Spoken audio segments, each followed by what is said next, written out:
think the only real news here today is your graduation from this great university. First of all, congratulations.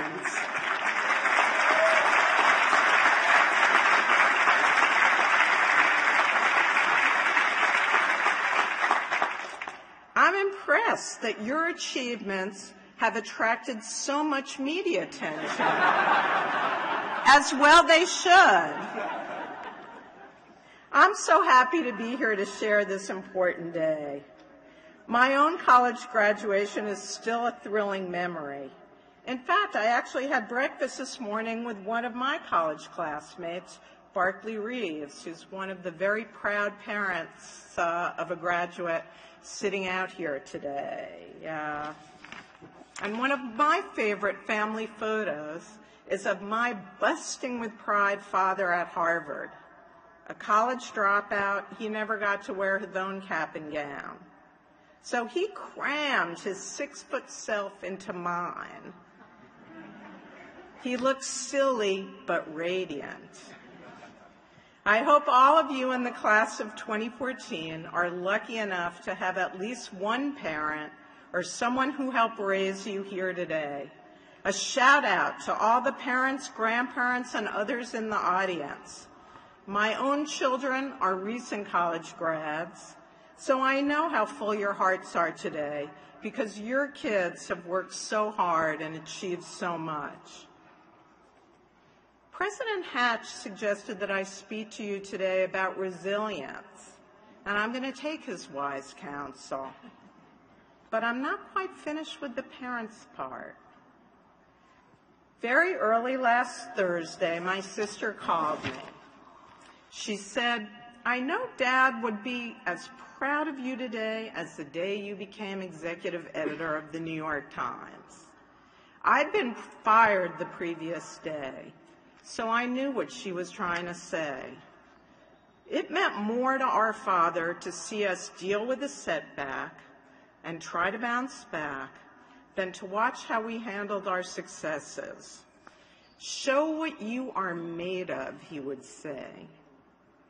Graduating from Wake Forest means all of you have experienced success already, and some of you, and now I'm talking to anyone who's been dumped. You bet. Not gotten the job you really wanted, or received those horrible rejection letters from grad school. You know the sting of losing or not getting something you badly want. When that happens, show what you are made of.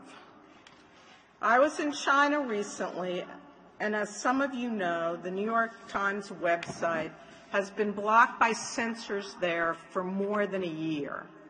That means in China, citizens cannot read the most authoritative coverage of their country. And every time I reflexively tried to open the Times website, I got the message, "Safari cannot open the page," which made me become more and more furious. While I was in Beijing, one of our Chinese journalists, Patrick Zha, was detained for hours by authorities. The government meant to scare and intimidate him. Why was he detained? Simply because he worked as a truthful journalist. So what did he do? He came right back to work and quietly got on with things. "I did what I believe, and that makes me fearless," Patrick told me after his ordeal. You know, New York Times journalists risk their lives frequently to bring you the best news report in the world. That's why it is such an important and irreplaceable institution. And it was the honor of my life to lead the newsroom. A couple of students who I was talking to last night after I arrived, they know that I have some tattoos. And one of them asked me, "Are you going to get that Times T that you have tattooed on your back removed?" Not a chance.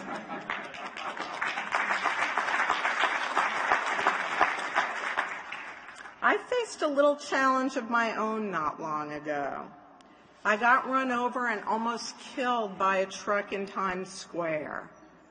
You may begin to call me Calamity Jill, but stay with me here. And with the 7th anniversary of that accident approaching, I wrote an article about the risk to pedestrians with 3 Times colleagues who had also been struck and hurt. We mentioned a 9-year-old boy in the top of our story who had been hit and killed by a cab early in the year. A few days after the story was published, I got an email from Dana Lerner. It began, "Thank you for the article you wrote in last Sunday's Times. The boy you mentioned is my son, Cooper Stock." I met with Dana last Thursday, and Cooper was just killed in January. But Dana, her husband, and others are already working on a new law to make the streets safer. She is taking an unimaginable loss and already trying to do something constructive. We human beings are a lot more resilient than we often realize, resilient and persevering. And there are so many examples of this. For me professionally, 3 heroes are Nan Robertson, a groundbreaking reporter of the New York Times, and Katharine Graham, the publisher of the Washington Post, which broke the Watergate story. They both faced discrimination in a much tougher, more male-dominated newspaper industry, and they went on to win Pulitzer Prizes. My colleague Jim Risen, who is standing up against an unfair Washington leak investigation, is another hero. I co-authored a book about Anita Hill, who testified about sexual harassment before an all-white, all-male Senate Judiciary Committee in the 1990s. The senators portrayed her as being, as one of her detractors so delicately put it, a little bit nutty and a little bit slutty. She turned that potential humiliation into a great career teaching at Brandeis University and writing books that tell truth to power. Anita was one of the many people who wrote me last week to say they are proud of me. Those messages are so appreciated. Some of you have faced danger or even a soul-scorching loss, but most of you haven't, and leaving the protective cocoon of school for the working world must seem scary. You will probably have a dozen different jobs, try all different things. Sure, losing a job you love hurts, but the work I revere, journalism that holds powerful institutions and people accountable, is what makes our democracy so resilient. This is the work I will remain very much a part of. My only reluctance in showing up today was that the small media circus following me would detract attention away from you, the fabulous class of 2014. What total knockouts you are.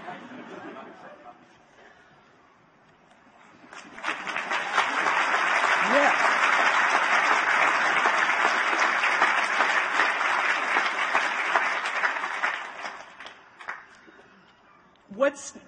What's next for me? I don't know. So I'm in exactly the same boat as many of you.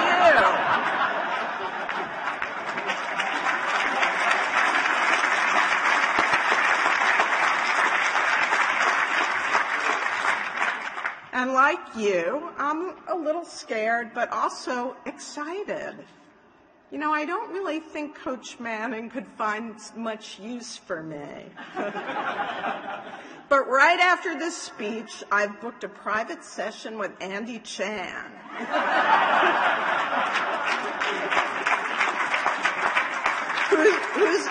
whose career counseling operation is a model for universities around the world. When I was leaving my office for the last time, I grabbed a book off my shelf. Robert Frost, speaking on campus. In closing, I'm going to leave you with some wisdom from the Colby College commencement speech the great poet gave in 1956. He described life after graduating as pieces of knitting to go on with. What he meant was that life is always unfinished business, like the bits of knitting women used to carry around with them, to be picked up at different intervals. And for those of you who have never knit, think of it as akin to your tumbler, something you can pick up from time to time and change. My mother was a great knitter, and she made some really magnificent things, but she also made a few itchy, frankly hideous sweaters for me. She left some things unfinished. So today, you gorgeous, brilliant people, get on with your knitting.